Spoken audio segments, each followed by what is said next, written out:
नमस्कार, मैं हूं दीपाली राणा। आप देख रहे हैं कल का बाजार। आपकी इन्वेस्टमेंट हो या हो ट्रेडिंग से जुड़े हुए सवाल सब इस शो में हम करते हैं शामिल। 7045220000 हमारा व्हाट्सएप नंबर है। आप अपने सवाल हम तक पहुंचा सकते हैं। फेसबुक ट्विटर के जरिए भी आप कनेक्ट कर सकते हैं। शो लाइव जा रहा है सोशल मीडिया प्लेटफॉर्म्स पर, आप देख भी सकते हैं और अपने क्वेश्चंस पोस्ट भी कर सकते हैं। आज हमारे साथ manasjaiswal.com के टेक्निकल एनालिस्ट मानस जायसवाल हैं। मानस से चर्चा करेंगे, लेकिन उससे पहले नजर डाल लेते हैं आज के सेशन पर। दरअसल कल से जो एफओएमसी की मीटिंग शुरू होने वाली है, उससे पहले संकेत ग्लोबल मार्केट से कमजोर थे। उसके बावजूद इंडियन मार्केट्स पॉजिटिव नोट पर बंद होने में कामयाब रहे। शुरुआत हालांकि कमजोर हुई थी, लेकिन उसके बाद हमने रिकवरी देखी। ऑल्दो जो पूरा सेशन था वो काफी वॉलेटाइल था और हमने थोड़ी वॉलेटिलिटी जरूर देखी, लेकिन क्लोजिंग जो हुई वो ठीक थी। सेंसेक्स 300 पॉइंट बढ़कर बंद हुआ। निफ्टी ऑलमोस्ट 90 पॉइंट्स की तेजी के साथ 17,600 के ऊपर क्लोज हुआ। निफ्टी बैंक 128 पॉइंट चढ़कर 40,900 पर क्लोज हुआ। और आज सबसे ज्यादा खरीदारी defence, cement, PSU bank, FMCG और ऑटो स्टॉक्स में देखने को मिली। वहीं रियल्टी, मेटल्स और पावर स्टॉक्स में बिकवाली का माहौल रहा। एफआईज ने क्या किया? एफआईज ने खरीदा है, क्वांटम कम रहा 312 करोड़ का। डीआईज ने बिकवाली की 94 करोड़ के आसपास की। तो ये है एफआईज के फिगर्स और डीआईज के फिगर्स। अब एक आउटलुक ले लेते हैं कल के सेशन पर मानस से। मानस नमस्कार, स्वागत है आपका।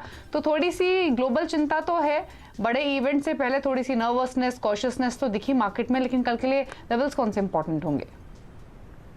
नमस्कार दीपाली जी। देखिए, ये जरूर है कि आज हमें एक लोअर लेवल पे रिकवरी देखने को मिली, लेकिन अभी ये समझना कि जो मंदी हमने पिछले 2 दिनों में देखी है वो अब खत्म हो गई है, ये थोड़ा जल्दी है।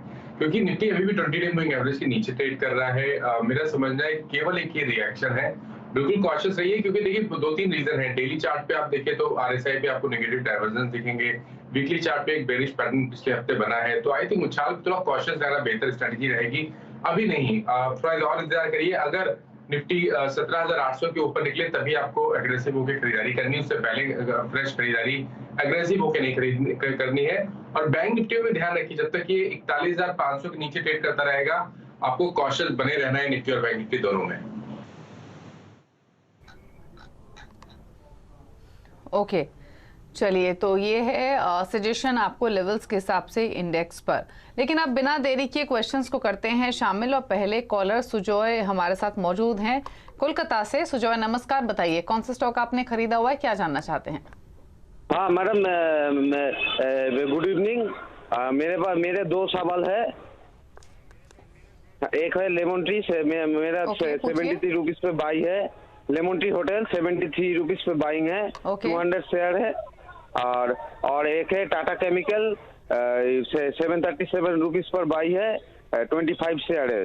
टाटा केमिकल में मैं लॉन्ग टर्म करना चाहता हूँ और लेमन टी होटल पे मैं शॉर्ट टर्म के लिए मैंने खरीदा है। ओके, तो लेमन ट्री आपने शॉर्ट टर्म के लिए लिया है, 73 की बाइंग है। और टाटा केमिकल्स में बाइंग प्राइस क्या है? 737 पर। ओके, तो टाटा केमिकल्स में तो मुनाफे की पोजीशन है और 1102 पर कर रहा है ट्रेड। लेमन ट्री भी हमने होटल स्टॉक्स में लगातार थोड़ा सा मोमेंटम खरीदारी की तरफ ही देखा है। इनका बाइंग प्राइस 73 का है। क्या सजेशन दोनों ही शेयर्स पर मानस? तो देखिए, लेमन ट्री की जहां तक बात है, एक प्रॉफिट बुकिंग का दौर देखा गया था फ्राइडे के सेशन में, लेकिन लोअर लेवल पे बाइंग इंटरेस्ट आज देखने को मिला है। मेरा समझना है कि प्रॉफिट को प्रोटेक्ट कर लेना चाहिए। पहला तो 79 का स्टॉप लॉस रखिए। अगर उसके नीचे लेमन ट्री जाए तब आपको अपनी पोजीशन से निकलना पड़ेगा। फिलहाल के लिए ट्रेंड नेगेटिव नहीं है, ट्रेंड पॉजिटिव बना हुआ है, इसलिए 79 की स्टॉप लॉस से बने रहिए। ऊपर की तरफ 84.50 के लेवल्स निकलेंगे तो आपको 90-92 रुपए तक के स्तर आपको लेमन ट्री में देखने को मिल जाएंगे। टाटा केमिकल में लॉन्ग टर्म की जहां तक बात है, देखिए लॉन्ग टर्म के लिए तो कोई प्रॉब्लम नहीं है। लॉन्ग टर्म के लिए बेहतरीन स्ट्रक्चर है। शायद हमें छोटा करेक्शन देखने को मिलेगा। 20 डे मूविंग एवरेज ब्रीच हुआ है तो आपको करेक्शन देखने को मिल सकता है। 50-60 रुपए का करेक्शन हो सकता है, लेकिन लॉन्ग टर्म ट्रेंड में कहीं पर भी कोई चेंज नहीं है। लॉन्ग टर्म बहुत ही बुलिश बना हुआ है, पैटर्न बने हुए हैं। और आप उम्मीद करिए कि 8 से 10 महीने में आपको शायद 1350 से लेकर 1400 रुपए तक के स्तर देखने को मिल जाएंगे। और कभी कोई गिरावट मिले तो भी यहाँ पर खरीदारी करने की सलाह रहेगी। ओके, तो होल्ड कीजिए, डिप्स पर ऐड भी कर सकते हैं, यही सजेशन है। अमन गुप्ता है सूरत से। अमन नमस्कार, बताइए सवाल अपना। मैडम, मेरे पास परिमल एंटरप्राइजेस के 50 शेयर पड़े हुए हैं और वो उसकी खरीदी हमारी 1015 की है। क्या करना चाहिए अभी? 1015 की बाएंगे। पिरामल एंटरप्राइजेस में 943 पर कर रहा है ट्रेड, तो आपके भाव से नीचे है फिलहाल थोड़ा सा। क्या सजेशन रहेगा मानस इनके लिए? देखिए, मेरी सलाह रहेगी कि कभी कोई उछाल मिले तो यहाँ पर निकलने की कोशिश करिए, क्योंकि lower top lower bottom charts पे क्लियरली दिख रहे हैं। जितने बॉन्ड मूविंग एवरेजेस हैं स्टॉक उनके नीचे ट्रेड कर रहा है और पैटर्न को देख के लगता है कि 840 की तरफ स्टॉक जाने की कोशिश करेगा, तो उछाल मिले और आपको अगर 970 990 तक के स्तर देखने को मिले तो वहां पर निकलने की कोशिश करिए। और अब खरीदारी या तो केवल ब्रेकआउट पे करेंगे 1020 के ऊपर करेंगे, और या तो गिरावट देखने को मिले और 825 830 के आसपास स्टॉक सपोर्ट लेने की कोशिश करें तो वहां पर करें। बट फिलहाल के लिए उछाल पे एग्जिट करने की सलाह रहेगी। उछाल पर निकलने की सलाह है, यही व्यू है इस स्टॉक पर, पिरामल एंटरप्राइजेस पर। नवनाथ है हमारे साथ अब झांसी से। नवनाथ जी गुड इवनिंग, बताइए अपना सवाल। हाँ good evening madam. Hello good evening, बताइए क्या क्वेश्चन है। मैंने पीएनबी बाय किया था 41 रुपीज पर। ओके, आपने बाइंग प्राइस क्या बताया, प्लीज दोबारा से मेंशन करेंगे। एक मिनट, 41। आप ये पीएनबी की बात कर रहे हैं, कोई और स्टॉक भी है आपके पास? जी हाँ, और एक स्टॉक है टाटा मोटर्स का। और यहाँ खरीदारी का प्राइस क्या है? टाटा मोटर्स का खरीदारी का प्राइस है, एक मिनट में चेक करता हूँ मैडम। तब तक दूसरा कस्टमर ले लोगे आप? मैं मानस से तब तक राय ले लेते हैं। क्या सजेशन रहेगा आपका मानस? टाटा मोटर्स पर भी राय दे दीजिए, साथ ही पीएनबी में 41 की बाइंग है। देखिए पीएनबी की जहां तक बात है, ये तो बहुत ही स्ट्रॉन्ग अप ट्रेंड में है। High top side bottom charts पे क्लियरली दिख रहे हैं। वीक मार्केट में भी स्टॉक ने आउट परफॉर्म किया, बढ़िया मूव देखने को आज भी हमें मिला। हालांकि हाई लेवल पे प्रॉफिट बुकिंग देखने को मिली है, लेकिन मेरा समझना है कि स्टॉक तैयार है अब 45 से लेकर 47 के लेवल्स को टेस्ट करने के लिए। तो पीएनबी में बने रहने की सलाह रहेगी। स्टॉप लॉस रखना पड़ेगा इनको 38.50 का, उसके नीचे आपको पीएनबी में स्टॉप लॉस रखना है। जब एक बार टाटा मोटर्स की देखिए, टाटा मोटर्स का अगर हम बिल्कुल शॉर्ट टर्म ट्रेंड की बात करें तो वो नेगेटिव लगता है। लोअर बॉटम दिख रहे हैं, 200 डे मूविंग एवरेज के नीचे ट्रेड कर रहा है। बहुत ज्यादा इनको लॉस नहीं है। मेरा समझना है कि अगर इनको कल के सेशन में कोई उछाल मिले तो वहां पर निकलने की राय रहेगी टाटा मोटर्स से। और अब खरीदारी केवल तभी करेंगे जब 441 रुपए के ऊपर टाटा मोटर्स निकलेगा। ठीक है, तो टाटा मोटर्स में नई बाइंग 441 पार करने पर करनी है। फिलहाल आप होल्ड कर सकते हैं। ये व्यू आपको मिला है इस स्टॉक पर, जो कि काफी समय से अंडर परफॉर्मेंस और दिखा रहा है। अगले कॉलर से कनेक्ट करते हैं। किशन प्रजापति हैं बॉम्बे से। किशन जी गुड इवनिंग, बताइए अपना सवाल। जी मैंने बालमा लॉरी लिया हुआ है 129 के प्राइस में, 372 शेयर है, तो क्या करना चाहिए? ओके, तो 129 की आपकी बाइंग है। आज तो ये स्टॉक 7-8% टूट गया, पीएसयू स्पेस की कंपनी। मानस क्या सजेशन है इस स्टॉक पर? देखिए काफी सरप्राइज मूव मिला, क्योंकि इससे पहले अगर आप फ्राइडे सेशन से पहले के सेशन देखिए तो स्टॉक लगातार हाई टॉप साइड बटन बना रहे थे। तो पहला इंडिकेशन तो फ्राइडे के सेशन में आ गया था, क्योंकि वहां पर इवनिंग स्टार पैटर्न बना था डेली चार्ट्स पे। उसके बाद आज एक गैप डाउन ओपनिंग देखने को मिली, 200 डे और 50 डे मूविंग एवरेज के नीचे स्टॉक फिसला है। मेरा समझना है कि कभी कोई उछाल मिले तो यहाँ पर अब निकलने की कोशिश करिए। शायद आपको गिरावट बढ़ते हुए दिखे और 112 रुपए तक के स्तर भी देखने को मिल सकते हैं। तो अगर उछाल मिले और 120-122 की रेंज देखने को मिले, क्योंकि उसके ऊपर रेजिस्टेंस दिखता है, तो 122 के आसपास के भाव देखने को मिले तो वहां पर निकलने की कोशिश करिए। और अब खरीदारी केवल और केवल 127 रुपए के ऊपर करनी है।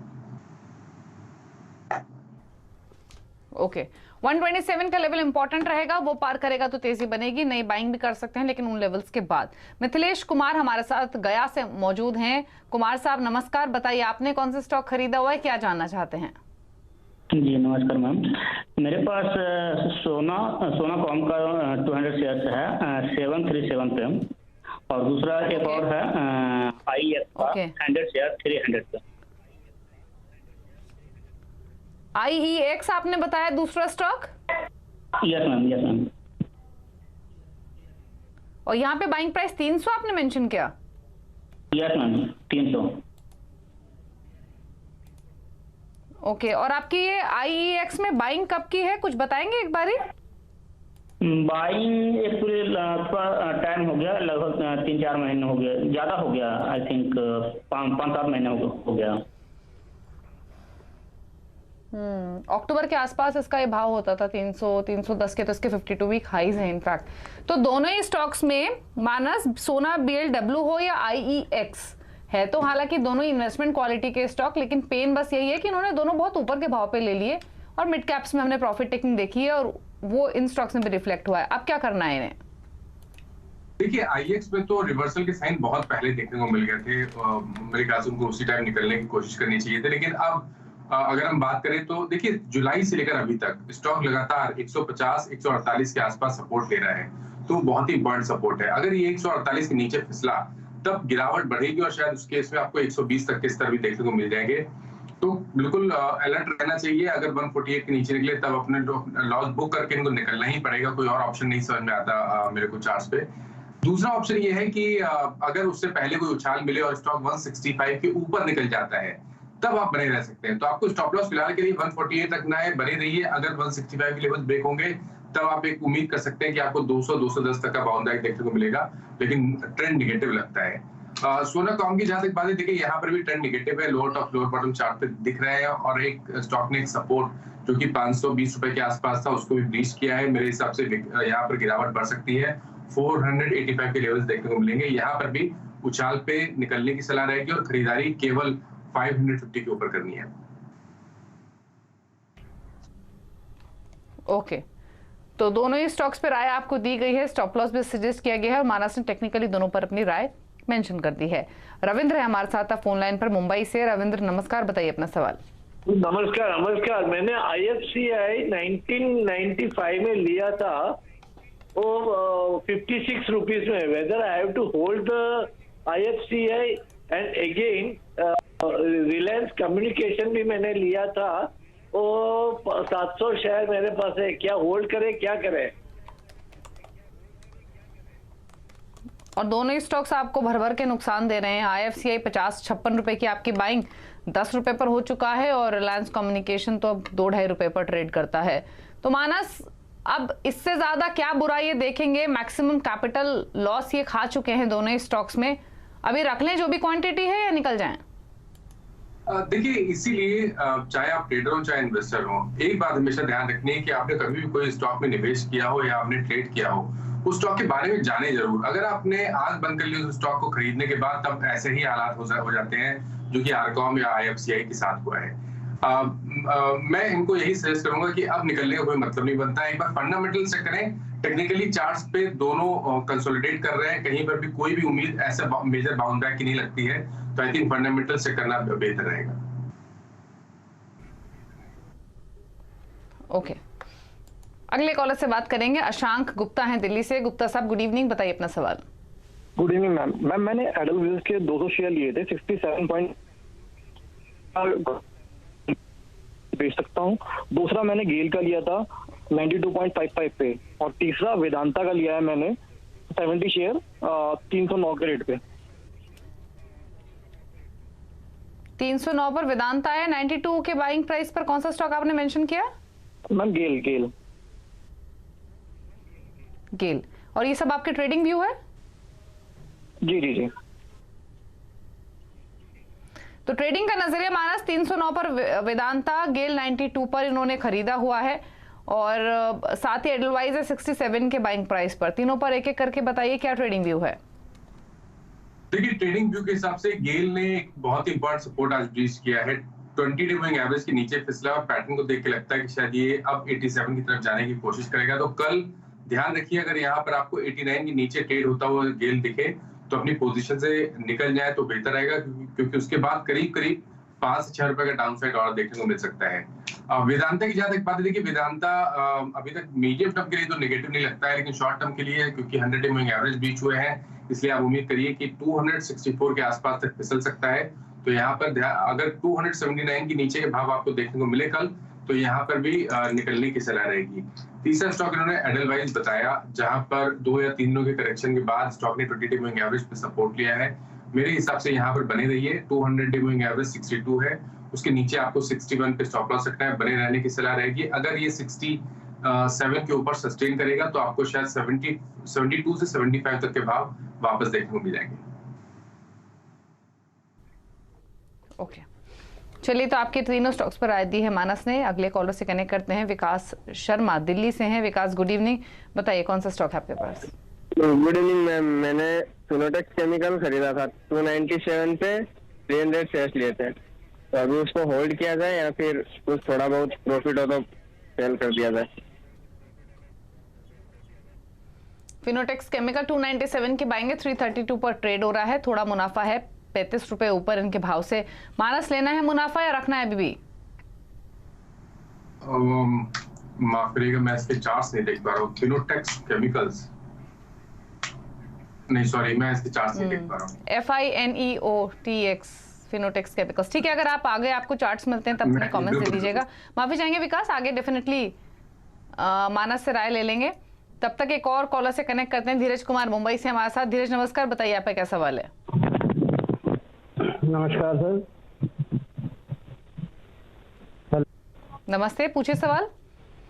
जी, मेरा सवाल ये है, मैंने यस बैंक के 6000 शेयर लिए थे 16 रुपए से, तो अभी उनको मैं आगे के लिए 1 साल तक होल्ड कर सकता हूँ, तो क्या राय होगी इसके लिए?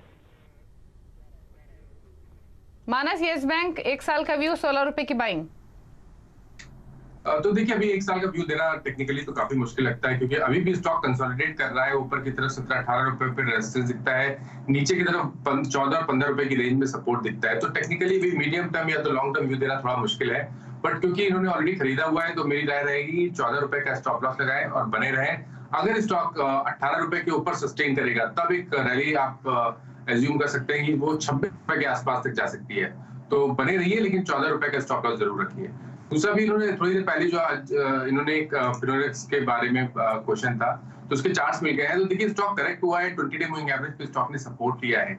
अब यहाँ पर अगर 320 के नीचे फिसलेगा तो आपको गिरावट बढ़ती हुई दिखेगी, इसलिए 320 का स्टॉप लॉस लगाएं। उसके नीचे जाए तो स्टॉक से निकलने की कोशिश करें। और अब रैली फिर से रिज्यूम होगी 348 के ऊपर, उसके ऊपर 400 रुपए के भाव आपको वापस देखने को मिल जाएंगे। ओके, चलिए, तो ये सजेशन आपके लिए फिनोटेक्स केमिकल पर। रुक रहे हैं इसी के साथ एक ब्रेक के लिए। ब्रेक के उस पार सोशल मीडिया से करेंगे क्वेश्चंस को पिक। आप देखते रहिए कल का बाजार।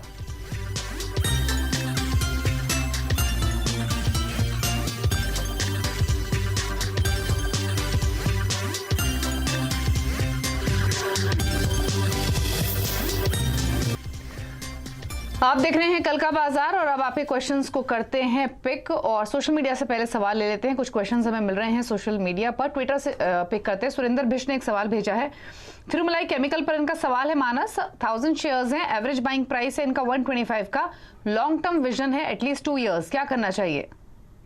बने रहने की सलाह। देखिए, कंसोलिडेशन देखने को मिल रहा है, नीचे की तरफ 210 के स्टॉप लॉस से बने रहिए। कंसोलिडेशन के बाद 260 के ऊपर निकलेगा तब 330 तक के भाव देखने को मिल जाएंगे।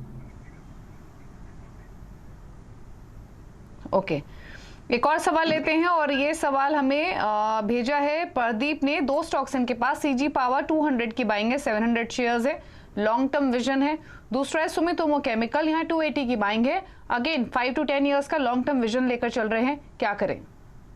देखिए, सीजी पावर में बने रहिए, लॉन्ग टर्म स्ट्रक्चर काफी पॉजिटिव लगता है, 210 के स्टॉप लॉस से बने रहिए। अगर 8 से 10 मंथ का टाइम फ्रेम होगा तब शायद आपको यहाँ पर 300 रुपए तक के भाव भी देखने को मिल जाएंगे। सुमितोमो केमिकल्स की जहां तक बात है, देखिए यहाँ पर भी प्रॉफिट बुकिंग देखने को मिली है, लेकिन स्ट्रॉन्ग अप ट्रेंड में है स्टॉक लॉन्ग टर्म के लिए, इसलिए 470 के स्टॉप लॉस से यहाँ पर बने रहने की सलाह रहेगी। ऊपर की तरफ 610 तक के टारगेट्स देखने को मिल सकते हैं। ओके, इसके अलावा एक राकेश बजाज ने सवाल भेजा है, ये आईसीआईसीआई बैंक का 900 का पुट ऑप्शन इन्होंने 16 रुपए पर खरीदा हुआ है, जानना चाहते हैं इसको होल्ड करें या एग्जिट कर लें? मेरे हिसाब से बने रहना चाहिए। आज मैंने इस पुट को रिकमेंड किया है और मेरा समझना है कि आईसीआईसीआई बैंक में शायद यहाँ पर 20-22 रुपए का करेक्शन देखने को मिल सकता है। ठीक है, तारिक इरफान एक सवाल भेज रहे हैं, टाटा मोटर्स 3700 शेयर्स हैं, 410 का बाइंग प्राइस है, 3 मंथ्स का व्यू है। देखिए, अभी स्टॉक ने 200 डे मूविंग एवरेज आज ब्रीच किया है, उसको देख के लगता है कि गिरावट बढ़ सकती है, 400 रुपए तक के भाव देखने को वापस मिल सकते हैं। आई थिंक बेहतर आइडिया है कि 422 के स्टॉप लॉस लगाइए और अगर उसके नीचे जाए तो अपनी लॉन्ग पोजीशन से निकल जाए। ठीक है, कुछ और क्वेरीज लेते हैं और एक सवाल आया है राकेश बजाज का बैंगलोर से, आईडीएफसी फर्स्ट बैंक 7500 शेयर्स हैं, 52 रुपए 50 पैसे का बाइंग प्राइस है, 2 इयर्स का व्यू है। तो बिल्कुल बने रहिए, 2 इयर्स के लिए तो बिल्कुल बने रहना चाहिए। 42 रुपए का स्टॉप लॉस रखिए। अगर 12 महीने का टाइम फ्रेम लेके चले तो शायद आपको 68 तक के भाव देखने को मिल सकते हैं। एक और सवाल आया है और ये डिक्सन टेक पर आया है। 4900 की बाइंग है, 90 शेयर्स हैं, जानना चाहते हैं क्या करें। देखिए बने रहना चाहिए डिक्सन में, 20 डे मूविंग एवरेज के ऊपर ट्रेड कर रहा है। 42 रुपए के स्टॉप लॉस से बने रहिए। थोड़ा समय अगर देंगे तो शायद आपको 4800 तक के भाव देखने को मिल जाएंगे। ठीक है, चलिए, तो ये आपको राय मिली है आपकी क्वेरीज पर। शो को समेटने का भी वक्त है। शुक्रिया मानस, आप आए शो में। कोई क्लोजिंग कमेंट? देखिए जिन स्टॉक्स के बारे में बात हुई उसमें किसी में भी मेरा पर्सनल वोटिंग नहीं है, बट ये एडवाइस अपने क्लाइंट्स को दी हुई होती है, तो उनके पास पोजीशन जरूर हो सकती है। ठीक, शुक्रिया आपका आने के लिए शो में और सभी स्टॉक्स पर अपनी राय देने के लिए। इसी के साथ कल का बाजार में इतना है, लेकिन खबरों पर अपडेट रहने के लिए CNBC आवाज के साथ रहिए, YouTube, Twitter, Facebook के जरिए। नमस्कार।